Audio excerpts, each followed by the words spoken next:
Madame, Messieurs, bonsoir. Il est 20h à Brazzaville. Cette édition partira de Kigali au Rwanda, où le président Paul Kagame a prêté serment aujourd'hui après sa réélection le 4 août dernier. Le président Denis Sassou Nguesso faisait partie des invités. Après la démission du gouvernement, plusieurs questions taraudent dans l'esprit des Congolais. Éclairage dans ce journal. Enfin, nous parlerons religion avec une grande croisade des églises de réveil qui se tient demain à Brazzaville. L'orateur principal est notre invité. Voilà pour le sommaire. Bienvenue, Madame, Messieurs. Et pour terminer, parlons religion. Demain aura lieu à Brazzaville une croisade internationale organisée par les églises de réveil.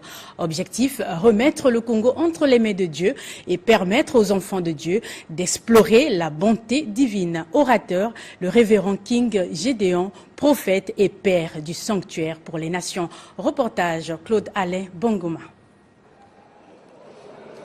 Arrivé récemment, il a été accueilli à l'aéroport international Maya Maya. Il vient bien évidemment pour une croisade internationale placée sous le signe d'amour. Thème, avec Jésus dans la nouvelle dimension. J'étais en prière, le Seigneur m'a dit, le Congo sera visité. L'église du Congo sera visitée. Les hommes politiques seront visités. La femme de la rue sera visitée. Le vieillard. Et quelque temps après, j'ai reçu une lettre venant du Congo où les églises et les hommes de Dieu souhaitaient que le prophète, le père du sanctuaire, comme je suis appelé de l'autre côté, vienne ici. Et parce que Dieu l'a voulu, j'ai simplement dit, Seigneur, je suis ton instrument. Fais ce que tu veux faire. La croisade, c'est déjà pour demain. Le prophète a procédé à certaines consultations. Hier, au gymnase Nicole Oba de Talangaï, il a plutôt exhorté les siens.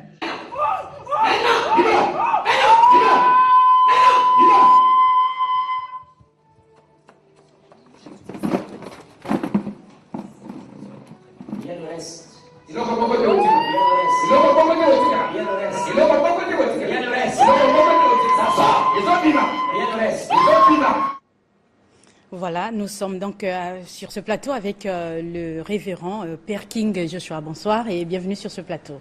Bonsoir à vous. Alors, nous avons dit tout à l'heure que vous êtes donc l'orateur de la croisade qui sera organisée demain à Brazzaville, au gymnase de Talangaï. Quel est donc l'objet de cette croisade? En fait, le Seigneur m'a parlé et il m'a demandé de venir au Congo. Et je crois qu'il a un projet merveilleux pour le Congo. Et le but, c'est de réunir l'Église, les hommes de Dieu et la nation tout entière pour prier pour cette nation et faire voir la gloire de Dieu à ce pays que le Seigneur aime tellement. Sans indiscrétion, vous avez dit que vous êtes venu donc au Congo. Vous êtes de quelle nationalité? Je suis camerounais. Ah, d'accord. Voilà. Ok. Donc, troisième question plutôt, comment expliquez-vous le choix du Congo? Je pense que le Seigneur aime cette nation et qu'il a un projet particulier pour ce pays. Et j'ai eu une vision, j'ai vu le Seigneur dans ce pays. Et je crois que, parce que le Seigneur a parlé ainsi, il a permis que les temps et les circonstances soient favorables. Des hommes de Dieu du Congo sont venus au Cameroun et m'ont dit que le Seigneur leur a dit que le Père du sanctuaire devrait venir dans leur pays. Et je leur ai dit que la vision est exacte parce que le Seigneur m'a parlé plusieurs mois à l'avance et je crois que je réponds à son appel et je serai effectivement au Congo. J'imagine que vous êtes déjà, vous êtes au parfum de l'organisation de cette croisade. Dites-nous comment cela va se passer et qu'est-ce que peut attendre les fidèles qui seront là. En fait, depuis hier, nous avons commencé par les consultations du peuple congolais et aujourd'hui, le Seigneur s'est manifesté de manière extraordinaire. Demain, c'est la grande croisade et nous espérons que les malades, les possédés, les hommes qui ont besoin de la main de Dieu dans leur vie vont venir pour expérimenter sa touche particulière. Donc, 2 jours de consultation et 2 jours de grande croisade. Donc, demain, samedi à partir de midi, le Saint-Esprit et la gloire de Dieu vont être avec nous dans ce pays pour faire voir le Saint-Esprit en action. Un message particulier à l'endroit du peuple qui vous écoute? Je voudrais dire au peuple congolais que le Seigneur vous aime, que vous êtes un peuple béni et que le temps est de vivre l'amour de Dieu.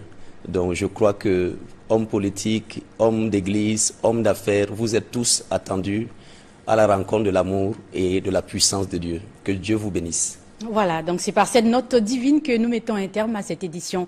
Merci donc de votre attention, merci à toute l'équipe technique, merci donc à la supervision qui a été tenue par Jean-Pierre Goma.